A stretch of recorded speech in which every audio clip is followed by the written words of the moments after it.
വളരെ ഈസിയായി റെഡിയാക്കാൻ പറ്റുന്ന എഗ് ഫ്രൈഡ് റൈസ് ആണ് നമ്മളിന്ന് തയ്യാറാക്കുന്നത്. ഈ റെസിപ്പിയിൽ കുറച്ച് ചിക്കൻ ഫ്രൈ ചെയ്ത് ചേർത്താൽ ചിക്കൻ ഫ്രൈഡ് റൈസ് റെഡിയാക്കാം. അതുപോലെ എഗ് ഒഴിവാക്കിയാൽ വെജിറ്റേറിയൻകാർക്ക് നല്ലൊരു വെജ് ഫ്രൈഡ് റൈസും റെഡിയാക്കാം.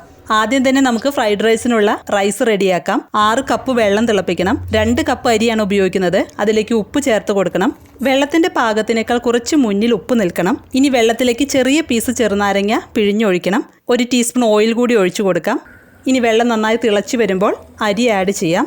2 കപ്പ് ബസുമതി അരി 30 മിനിറ്റ് വെള്ളത്തിൽ കുതിർത്തിട്ടാണ് തിളച്ച വെള്ളത്തിലേക്ക് ഇട്ട് കൊടുക്കുന്നത്. ഫ്രൈഡ് റൈസിന് വേണ്ടിയിട്ടുള്ള റൈസ് തയ്യാറാക്കുമ്പോൾ അരി വെന്ത് കഴിയുമ്പോൾ വെള്ളത്തിൽ നിന്നും ഊറ്റിയെടുക്കണം. അതുകൊണ്ടാണ് കുറച്ച് കൂടുതൽ വെള്ളത്തിൽ അരി വേവിക്കുന്നത്. അരി വെന്ത് ഉടഞ്ഞു പോകരുത്. അരി വേവാകുമ്പോൾ വെള്ളത്തിൽ നിന്നും ഊറ്റിയെടുക്കണം. അല്ലെങ്കിൽ പാത്രം മൂടി വെച്ച് റൈസ് വാർത്തെടുക്കണം. ഞാനിവിടെ റൈസ് വാർത്തെടുക്കുകയാണ്. ചോറിൽ നിന്നും വെള്ളമെല്ലാം പോയി കഴിയുമ്പോൾ ഉടനെ തന്നെ പാത്രത്തിൽ നിന്നും വേറൊരു പ്ലേറ്റിലേക്ക് മാറ്റി തണുപ്പിച്ചെടുക്കണം. അല്ലെങ്കിൽ റൈസ് ഇരുന്ന് വെന്തുടഞ്ഞു പോകും. അത് പ്രത്യേകം ശ്രദ്ധിക്കണം. ഇനി ഒരു ബൗളിലേക്ക് 3 മുട്ട പൊട്ടിച്ചൊഴിച്ച് അതിലേക്ക് ഉപ്പും കുരുമുളക് പൊടിയും ചേർത്ത് മിക്സ് ചെയ്യണം. അതിനുശേഷം ഒരു പാൻ ചൂടാക്കി ഓയിൽ ഒഴിച്ച് ചൂടാകുമ്പോൾ മുട്ട ഒഴിച്ച് ഉലർത്തിയെടുക്കാം. ഇപ്പോൾ എഗ് ഫ്രൈഡ് റൈസിനുള്ള റൈസും എഗ്ഗും റെഡി ആയിട്ടുണ്ട്. ഇനി നമുക്ക് എഗ് ഫ്രൈഡ് റൈസ് സെറ്റ് ചെയ്യാം. ഹൈ ഫ്ലെയിമിൽ വെച്ചിട്ടാണ് നമ്മളിതെല്ലാം റെഡിയാക്കുന്നത്. അതുകൊണ്ട് ഇതിലേക്ക് വേണ്ട വെജിറ്റബിൾസും സോസും ഒക്കെ സ്റ്റൗവിൻ്റെ അടുത്ത് തന്നെ റെഡിയാക്കി വെക്കണം. ഇനി ഒരു കടായി ചൂടാക്കി 2 ടേബിൾ സ്പൂൺ ഏതെങ്കിലും റിഫൈൻഡ് ഓയിൽ ഒഴിച്ചു കൊടുക്കാം. വെളിച്ചെണ്ണ ഉപയോഗിക്കരുത്. ഓയിൽ ചൂടാകുമ്പോൾ 1 ടീസ്പൂൺ വെളുത്തുള്ളി ചെറുതാക്കി അരിഞ്ഞത് ചേർത്ത് കൊടുക്കാം. കൂടെ സ്പ്രിംഗ് അനിയൻ്റെ അടിയിൽ കാണുന്ന ബൾബ് പോലെയുള്ള വൈറ്റ് പാർട്ട് അരിഞ്ഞത് 2 ടീസ്പൂൺ ചേർത്ത് കൊടുക്കണം. ഇതെല്ലാം 1/2 മിനിറ്റ് ഹൈ ഫ്ലെയിമിൽ വഴറ്റിയതിന് ശേഷം വെജിറ്റബിൾ ആഡ് ചെയ്യാം. 1/4 cup carrot, 1/4 cup capsicum, 1/4 cup beans, 1/4 cup green peas. പച്ച ഗ്രീൻ പീസാണ് ചേർത്ത് കൊടുക്കുന്നത്. ഉണങ്ങിയ ഗ്രീൻ പീസാണ് ഉപയോഗിക്കുന്നതെങ്കിൽ വേവിച്ചതിന് ശേഷം ചേർത്ത് കൊടുക്കണം. 1/4 കപ്പ് ക്യാബേജ്. കുറച്ച് ഉപ്പ് കൂടി ചേർത്ത് കൊടുക്കാം. വളരെ കുറച്ച് ഉപ്പ് ചേർത്താൽ മതി.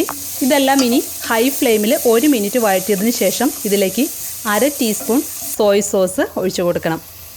അതിനുശേഷം മുട്ട ചേർത്ത് കൊടുക്കാം. അടുത്തതായി വേവിച്ചെടുത്ത റൈസ് ചേർത്ത് ഇളക്കി മിക്സ് ചെയ്യണം. വെജിറ്റബിൾസൊക്കെ ചേർത്ത് കൊടുക്കുമ്പോൾ കനം കുറച്ച് അരിയണം. അതുപോലെ കുറച്ച് വലിയ പാത്രത്തിൽ വേണം ഫ്രൈഡ് റൈസ് റെഡിയാക്കാൻ. അല്ലെങ്കിൽ നന്നായി ഇളക്കി മിക്സ് ചെയ്യാൻ ബുദ്ധിമുട്ടാകും. അതുപോലെ സ്റ്റൗവിൻ്റെ ഫ്ലെയിം കൂട്ടി വെച്ചിട്ട് വേണം ഫ്രൈഡ് റൈസ് റെഡിയാക്കാൻ.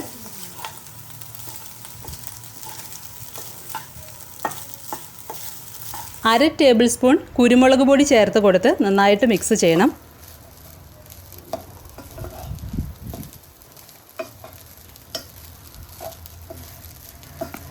ഉപ്പ് നോക്കി പാകത്തിന് ഉപ്പ് ചേർത്ത് കൊടുക്കണം.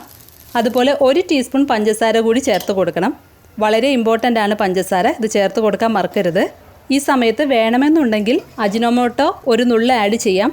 അതൊരു പിഞ്ച് ആഡ് ചെയ്ത് റെസ്റ്റോറൻറ്റിൽ നിന്നും കഴിക്കുമ്പോൾ കിട്ടുന്ന അതേ ഫീല് നമുക്ക് ഫ്രൈഡ് റൈസിന് കിട്ടും. അവസാനമായി 1/2 കപ്പ് സ്പ്രിംഗ് അനിയൻ്റെ ഗ്രീൻ കളറിലുള്ള ഭാഗം ചെറുതാക്കി അരിഞ്ഞത് ചേർത്ത് കൊടുത്ത് മിക്സ് ചെയ്യാം. സ്പ്രിംഗ് അനിയൻ ഫ്രൈഡ് റൈസ് ഉണ്ടാക്കുമ്പോൾ ഒരിക്കലും ഒഴിവാക്കരുത്.